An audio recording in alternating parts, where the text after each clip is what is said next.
Bonjour à tous, bienvenue sur signalforex.fr.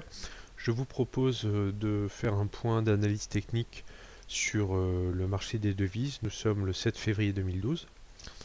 Alors, je vais d'abord commencer par la parité euro-dollar, faire un petit point sur cette paire, et puis j'aborderai plus particulièrement ensuite toutes les parités reliées au dollar australien, puisque nous avons eu cette nuit une annonce de taux de la Banque centrale australienne.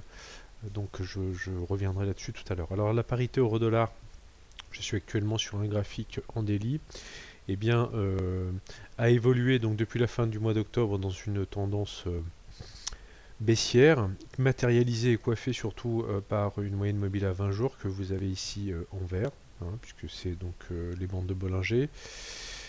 Et le 18, nous avons cassé à la hausse cette moyenne mobile à 20 jours et nous avons entamé un beau rallye qui nous a mené donc sur un nouveau plus haut à 1,3230 environ, qui constitue donc la résistance à 32,40, la résistance donc en daily. D'autre part, nous avons un support à 1,32, à 1,3020, 1,3025 pour être plus précis, qui a été testé ici le 1er février et qui a été magnifiquement testé hier. Donc je suis désolé, donc dans les signaux que je vous donne, hier j'étais pas devant mes écrans, mais nous aurions dû surveiller avec un peu plus d'attention ce point-là, dans la mesure où nous avions un point d'entrée à l'achat tout à fait intéressant. Point d'autant plus intéressant qu'on peut le voir ici sur ce graphique en daily, et bien ces 1,3220 correspondent aujourd'hui donc à cette moyenne mobile à 20 jours qui, après avoir fait office de résistance, fait maintenant office de support. Donc on va dans une tendance qui pour le moment reste haussière. Enfin, je vais être un petit peu plus précis, on va continuer à acheter les points bas, on va continuer d'acheter ce support. Alors je vais passer maintenant sur du H4 pour voir que les choses sont en réalité un tout petit peu plus compliquées. En H4, on peut matérialiser donc cette hausse initiée donc sur l'euro dollar depuis le 18 janvier donc par un canal haussier, mais ce canal haussier eh bien, a été cassé à la baisse. Donc on le voit bien ici 1er février, et on est plutôt donc depuis début février dans une sorte de consolidation à plat. Consolidation à plat avec des plus hauts de plus en plus bas. On peut matérialiser ici donc cet écrasement des cours par cette résistance oblique, avec toujours ce support à 1,3225, 1,3227, 1,3027 pardon, qui constitue pour le moment là encore une zone d'achat potentielle. Voilà. Alors maintenant, c'est un petit peu difficile puisqu'on voit bien qu'on est entre deux eaux, donc moi je vous invite à rester patient, à rester à l'écart de cette paire pour le moment. Soit on revient tester les 1,3027 et là on peut passer à l'achat tout en sachant tout de même que nous avons des plots de plus en plus bas. En revanche, si vraiment on a un triangle descendant qui se met en place, eh bien on pourra attendre éventuellement une cassure à la baisse de ces 1,3027 qui pourrait donner un signal de vente. Alors il faudrait ensuite déterminer, alors plutôt rentrer sous les 1,30, sous le seuil symbolique des 1,30. Donc pour le moment on n'en est pas encore là, mais on voit bien que la pression vendeuse se fait de plus en plus forte. En tout cas, ce qu'on peut noter, c'est que la volatilité a tendance à s'estomper. Si on passe sur du H1, on va bien voir ici donc des bandes de Bollinger qui hier, après avoir bien rebondi, se resserrent de plus en plus, ce qui plaide bien sûr pour un décalage à terme des cours. Alors maintenant je vais passer à l'euro dollar australien. Euro dollar australien, je vous le rappelle, donc cette nuit nous avions à 4h30 heure de Paris donc l'annonce des taux australiens. Ces taux étaient attendus en baisse de 0,25%, passant donc de 4,25 à 4%. Or, ils ont été maintenus à 4,25, ce qui a eu pour effet de doper fortement le dollar australien face à la plupart des devises, notamment l'euro. Alors, l'euro dollar australien, je vous avais donné un signal de vente, nous avons été stoppés, hélas. En effet, je vous avais demandé donc de surveiller les 1,22 20, 1,2225. Nous étions rentrés à 1,2190 avec un stop une fois encore assez serré. Je privilégie plutôt des stops serrés. Nous avons eu donc un mouvement donc lundi de consolidation à plat, et puis on est venu retester ce support 1,2225 devenu résistance, et on est passé au-dessus avant l'annonce des taux, et puis là, boum, on voit très bien, on est passé donc de 1,2240 à 1,2130, donc on a perdu une centaine de pips à l'annonce des taux. Donc pour le moment, cette paire Euro-AUD est toujours dans une forte tendance baissière. Je vous rappelle, si je passe sur un graphique en monthly, que nous sommes actuellement en train de casser des plus bas historiques.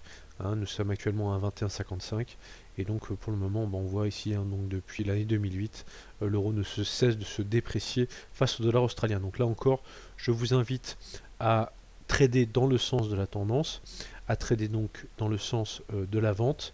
Là pour le moment difficile encore de rentrer à la vente sur Euro-AUD. Il faudrait attendre, je vais repasser en H4, un éventuel pullback sur l'ancien support devenu résistance. Donc pour le moment on voit ici nous aurions éventuellement un point d'entrée en horaire ici sur les 1,2180. On voit ici que ça a servi à la fois de support donc hier, et puis qu'on a cassé ces 1,2180, qu'on est revenu les tester et qu'on repart visiblement à la baisse aujourd'hui. Alors je vais passer sur des paires reliées au dollar australien. Alors bien sûr je vais commencer par AUD USD. Je suis actuellement donc sur un graphique en 4 heures. Je vais passer d'ailleurs sur un graphique en daily. Là aussi nous avons eu un signal d'achat qui a été hélas stoppé. Alors je vous rappelle que sur AUD USD, dollar australien face au dollar américain, nous avons ici une zone de résistance à 1,0760 qui a été travaillée, vous le voyez ici, donc le 1er septembre 2011, le 27 octobre, et puis on voit très bien que nous sommes depuis la fin de la semaine dernière, nous avons cassé donc vendredi à la hausse, ce qui pour moi me permettait donc breakout à la hausse de cette résistance, ce qui nous a donné un signal d'achat. Ensuite, eh bien en fait on est reparti à la baisse lundi. Il y a eu un mouvement donc de correction dans cette tendance haussière. Je vais passer en H4 pour qu'on voit les choses un tout petit peu mieux. On voit vraiment ici donc que depuis début janvier on est dans une très belle séquence de hausse.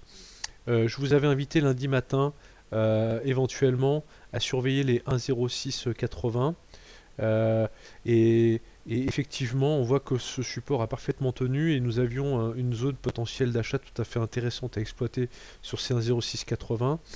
Ceux qui l'ont exploité eh bien, ont pu prendre une centaine de pips à l'achat sur l'achat de ce support.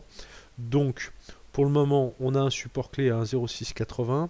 Nous avons cette fameuse résistance à 1,0760 qui constitue maintenant le nouveau support. On voit d'ailleurs qu'on a eu un beau pullback sur ces 1,0760. Sur ces 1,0760, donc ce pullback, on aurait effectivement une zone d'achat potentielle, mais on voit bien qu'il reste encore de la marge pour une éventuelle correction à la baisse. Alors, je me sers généralement d'une moyenne mobile que je viens, alors j'essaie d'en trouver une qui colle le plus près des cours. Donc là par exemple j'ai pris une moyenne mobile 60 qui est peut-être pas très pertinente. On va essayer de l'élargir un petit peu, passer à 80 périodes. Donc je rappelle que je suis sur un graphique en 4 heures. Bon là aussi on peut peut-être faire mieux. Voilà. On va passer à 65 période mobile simple en clôture. Bon, voilà, donc on peut envisager donc un retour éventuellement soit sur le support oblique, d'accord, donc je rappelle sur ces 1,0680 et éventuellement en extension les 1,0650 donc sur cette moyenne mobile, et nous aurions une zone d'achat potentielle. Notons tout de même que nous avons la formation ici d'un biseau avec un essoufflement progressif des cours. Alors attention, on n'est pas du tout dans un scénario de retournement de tendance pour le moment, mais pour autant on va quand même surveiller un éventuel, là on voit bien que si on cassait à la baisse c'est 1,0680, eh bien nous aurions un signal d'achat tout à fait intéressant à exploiter en breakout spéculatif à contre-tendance avec un objectif à 1,0580 qui constitue ici, on le voit bien, une belle ligne de polarité qui a servi à la fois donc le 1er février de support mais également le 23 janvier de résistance. Voilà, donc mais pour le moment on va continuer de trader dans le sens de la tendance. Il y a deux stratégies possibles en tendance. Soit vous achetez après une correction, donc ça monte, une correction à la baisse et vous rachetez. Donc le mieux c'est d'acheter un support oblique, un support horizontal. ou éventuellement de doubler le signal avec, avec une moyenne mobile qui colle à peu près au même niveau. Hein. Donc achat sur rebond. Deuxième stratégie, c'est une stratégie de breakout en tendance, c'est-à-dire qu'on va attendre de casser des plus hauts et on va rentrer systématiquement à l'achat sur des cassures à la hausse de plus haut. Voilà, puisque nous sommes dans une tendance haussière et que les plus hauts doivent être de plus en plus hauts. Je vais passer à la parité AUD yen. Donc comme je l'ai dit donc, dans un précédent post, une des stars du carry trading. Alors je vais passer sur un graphique en daily pour qu'on comprenne bien où on en est. Alors c'est une paire assez intéressante parce que on voit sur ce graphique en daily que nous avons des plus bas, des plus hauts pardon, de plus en plus bas. Donc une tendance plutôt vers le bas, mais également depuis la fin du mois de septembre, nous avons des plus hauts, des plus bas pardon, de plus en plus haut, et on voit très bien ici la formation d'un triangle haussier qui se met en place. Donc là, on voit également donc, que nous avons une résistance horizontale tout à fait intéressante ici, exactement à 82,85. Cette résistance, elle a été testée le 1er septembre, elle a été également testée même cassée à la hausse, mais on a clôturé en dessous le 31 octobre et le 1er novembre. On a retesté ici ces 82,85 le 26 janvier, et enfin, eh bien, on est pile poil dessus actuellement. Alors, en analyse technique, si on sortait par le haut ici, hein, on aurait sans doute une très forte accélération à la hausse, et on pourrait reporter la base de ce triangle, hein, soit environ 1000 pips, comme objectif potentiel, ce qui nous donnerait vraiment un objectif tout à fait intéressant. Donc vraiment, moi je dirais le signal sans doute le plus intéressant à surveiller aujourd'hui dans les jours qui viennent, c'est dollar australien face au yen, parce qu'on voit très bien que si on casse